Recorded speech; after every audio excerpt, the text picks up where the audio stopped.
In a big city like Chicago, there is no escaping some sign of a McDonald's nearby. Magazine ads, billboards, and empty soda cans on the streets are all reminders of the fast food giant's hold on corporate America. As the leading global food service retailer, based in Oak Brook, Illinois, McDonald's boasts nearly 30,000 locations in over 119 different countries, all serving upwards of 50 million people a day. And maintaining a reputation as one of the world's most popular brands is hard work, on every level, which may not come as a surprise. But what may be shocking is the harsh reality of the work of farmers, specifically those hired to pick tomatoes for McDonald's, which some say is becoming a modern-day form of slavery. For years, Florida farm workers, including those who pick tomatoes for Burger King and McDonald's, have assembled under the human rights organization, the Coalition of Immokalee Workers, or CIW, to protest working conditions, sub-poverty wages, and a lack of fundamental labor rights.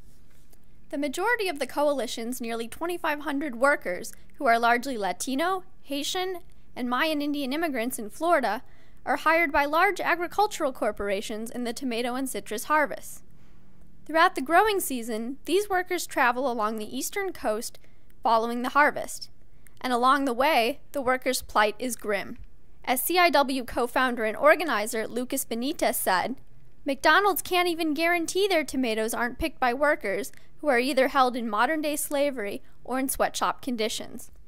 Most tomato pickers still receive roughly the same pay they did in 1978, 40 to 45 cents for every 32-pound bucket of tomatoes they pick. To earn up to $50 a day, workers must pick up to 2 tons or 125 buckets of tomatoes.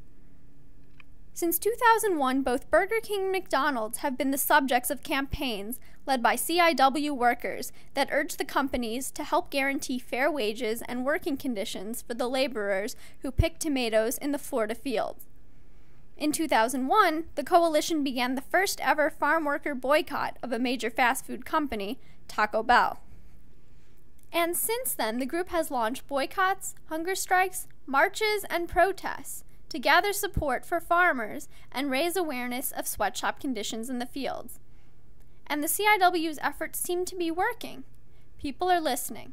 In 2005, the CIW won a victory for Florida tomato workers against Taco Bell parent company Yum Brands.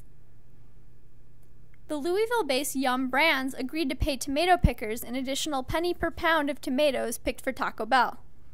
1 more cent per pound raises the pay rate to 77 cents, providing the workers a 71% increase in wages. Since then, efforts to get McDonald's and other fast food giants on board have failed, that is until recently, on April 9th, when McDonald's and its suppliers reached a historic agreement, similar to the one with Yum Brands, to improve farm worker wages and working conditions for Immokalee workers. McDonald's has agreed to pay a penny more per pound for its Florida-grown tomatoes and will allow for a third party to verify that the extra penny per pound goes directly to the migrant workers who harvest McDonald's tomatoes. McDonald's and workers will also collaborate to create a workplace code of conduct that suppliers must follow. Immokalee workers learned of the agreement on a bus en route to Chicago as part of the 2007 CIW Truth Tour. About 60 CIW members had been traveling by bus from Immokalee, Florida, on the 6-state multi-city trek, which ended April 17th. A massive rally against McDonald's was planned for the Chicago leg of the tour, but a celebration is what actually ensued for the thousands who attended from across the nation, many of whom were students and human rights activists like Eduardo Cardenas. Well, as you know, the Coalition of Immokalee Workers and their campaign is focused on the people that pick tomatoes. And so we've decided for our part of this demonstration to come up with a theme of an attack of the killer tomatoes. We've all made killer tomato representations. Yeah, killer tomatoes. And we were hoping to march in a demonstration later this afternoon in front of McDonald's headquarters as the attack of the killer tomatoes. But McDonald's conceded, what, 3 days ago now? But still, we're still going to be joining the rest of the group over here at the House of Blues for a big celebration and to continue planning. Well, we want to be here to talk with people who are supporting the victory of the farm workers, which is an important victory. Well, this even with the victory that it is, those of us who've lived in California, who know the history of agribusiness, know that any of these victories can be very fleeting and can be very short-lived, and that you have to continually fight in order to advance this. As people at the event could testify, it was a lively celebration, with national human rights and labor union leaders as guest speakers, including John Sweeney, president of the AFL-CIO, student, youth, religious, and community allies, and of course the Immokalee Workers addressed the crowd. Today, 2 years after signing the agreement with Taco Bell, McDonald's vino a la mesa para decir también quiero participar con ustedes. McDonald's came to the table to say we also want to participate with you.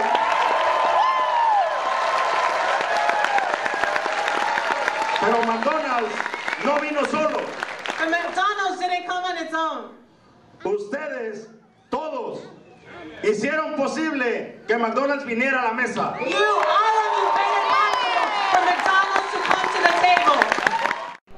And to keep the crowd moving throughout the day were over a dozen local and national music acts, all with an agenda to raise awareness for workers' rights. Perhaps the highlight of the event was a reunion performance with Rage Against the Machine performers Tom Morello and Zach De La Roca, who asked the farmers, or people under the sun, to rise up and fight. What? This is for the people of the sun! What? Yeah, for the people of the sun! Come on! This is for the people of the sun! Come on! Come on! So never forget that the whip snatch your back is right. But even though CIW had ended a 2-year campaign against McDonald's, Benitez said a strong message still needs to be sent out to the rest of the restaurant and supermarket industry to improve workers' wages. Benitez told the crowd Burger King is the next target. You together with us are drawing that path that we're going to follow together.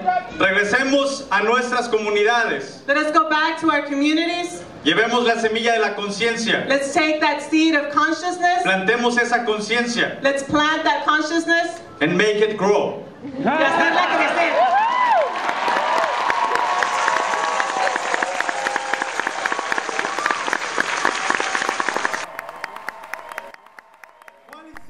As for a future agreement between Burger King and the Coalition of Immokalee Workers, only time will tell.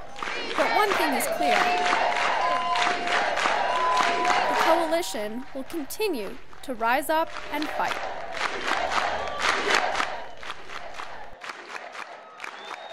Like the steelworker in Ohio, the miner in West Virginia, the teacher in Chicago, janitor in Mississippi, from the sweatshops of LA to the fields of Immokalee, there's a thundercloud explode, and I'm free at last, like Joe Hill and Zima Chavez, who fought in their own time, like our brothers, our sisters, up and down that picket line, like the unnamed and unnumbered, who struggled brave and long, like the Union men